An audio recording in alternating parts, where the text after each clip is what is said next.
Comme on a déjà travaillé sur la mondialisation en quatrième, que c'était un thème qui leur semble assez abstrait alors que pourtant c'est très concret. Comme c'est complexe et comme ils vont le voir en géographie en cinquième, je trouvais ça intéressant d'utiliser ce thème. Et je l'ai proposé aux élèves en septembre, ils ont été partants pour le thème, mais ils ont préféré se diviser en plusieurs groupes et faire vraiment des petits travaux de groupe qui après allaient déboucher sur des capsules vidéo. Notre professeure de sciences sociales, Madame Moll, nous a expliqué qu'elle voulait faire un projet et elle nous a vraiment laissé le choix. Elle a juste dit le thème, donc c'était la surproduction, la surconsommation, et elle nous a laissé le choix de ce qu'on voulait faire. Et moi, je me suis plus dirigée vers les habits, vu que j'adore ça, et de là est venue l'idée des friperies. Notre projet en fait porte sur la consommation et la production textile. Donc on voulait en fait interroger des grosses firmes comme H&M, Zara, etc. par rapport à des magasins locaux ou des magasins qui sont de plus petites firmes. Et on voulait un peu comparer les reproches que chacun des magasins avait à se faire. Alors pour la production alimentaire, leur idée c'était surtout de faire des analyses documentaires, de faire des recherches, de se filmer en train de faire les recherches et de faire un montage vidéo avec toute une compilation d'informations qu'ils auraient récoltées. On a fait une diaporama qu'on va exposer à l'école pour les portes ouvertes.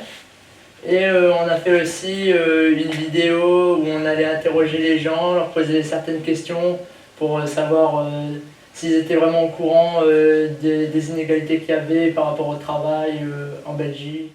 Je voulais leur montrer le film, le documentaire « Je mange donc je suis ». J'ai fait venir quelqu'un du CNCD.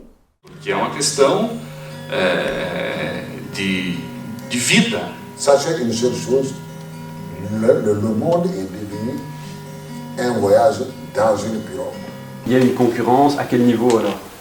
C'est l'agriculture familiale contre ce qu'on appelle l'agro-industrie. Donc la concurrence, elle est au niveau mondial effectivement. Produits qui contiennent de l'huile dans nos supermarchés et du coup on va arriver à l'exploitation de territoires justement pour bénéficier de l'huile. Voilà. Vu qu'il y a tellement de maïs qui est produit, le prix du maïs est plus bas que celui de l'eau. Du coup, les sodas sont moins chers que l'eau et du coup il y a une augmentation de l'obésité aux États-Unis.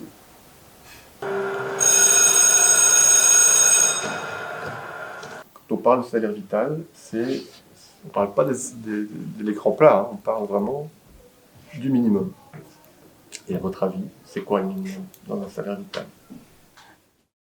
Je trouve ça assez honteux de mettre un prix aussi gros et que les personnes qui créent les produits reçoivent quasi rien du tout.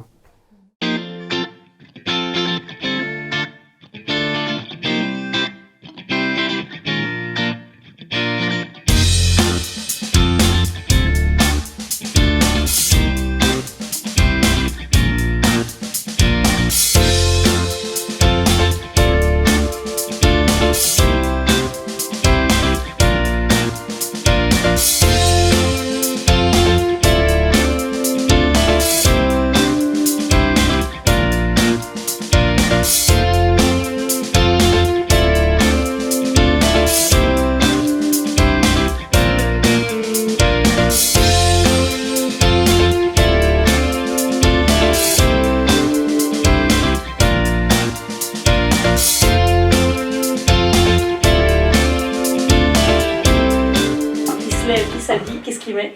Il met une robe. Qu'est-ce que c'est? Un stéréotype. On continue, allez-y, il n'y a pas de mauvaise réponse. Demain, tu travailles, t'es une meuf, qu'est-ce que tu fais? Tu te lèves le matin, tu dois aller dans la salle de bain, tu te brosses les dents, qu'est-ce que tu fais? Au niveau salaire, au niveau récupération, au niveau tout, par rapport à un homme, ça doit être la même chose, puisque le travail, au final, est le même. Donc il n'y a pas de raison d'avoir de différence, moi je trouve. Ouais. De voir que les femmes gagnent presque 25% de moins que les hommes, c'est quand même affolant. Donc maintenant, on va vous faire une petite expérience. En fait, ici vous avez deux gâteaux. Donc un gâteau fait avec que des produits locaux, donc qui viennent d'ici, et un gâteau avec des produits de grande marque. Vous avez tous préféré en fait le gâteau de grande marque. Et on a pu constater que les grosses firmes du style H&M, Zara, etc. ne nous donnaient pas de réponse. Tandis que les petites firmes, les magasins locaux de Moucron, la Petite Rue, La Place, etc. nous donnaient des réponses un peu plus détaillées. Il y a vraiment peu de gens qui sont, à l'heure actuelle, au courant du traitement des personnes qui créent nos vêtements.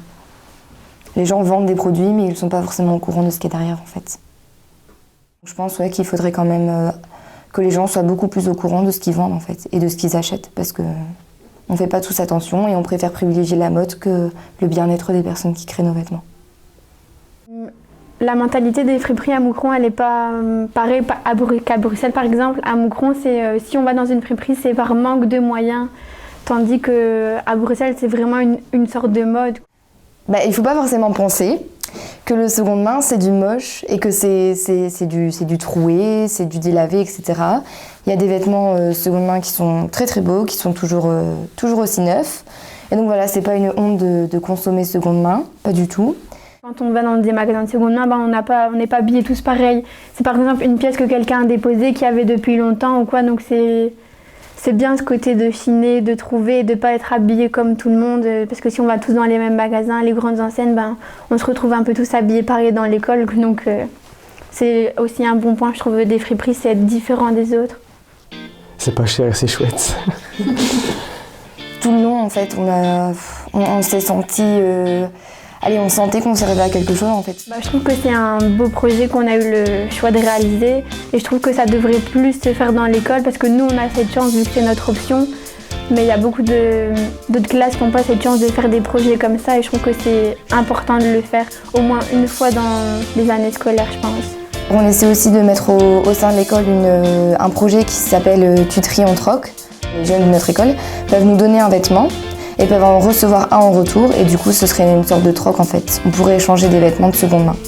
Au plus les personnes donneront de vêtements, au plus les personnes pourront en recevoir, donc voilà.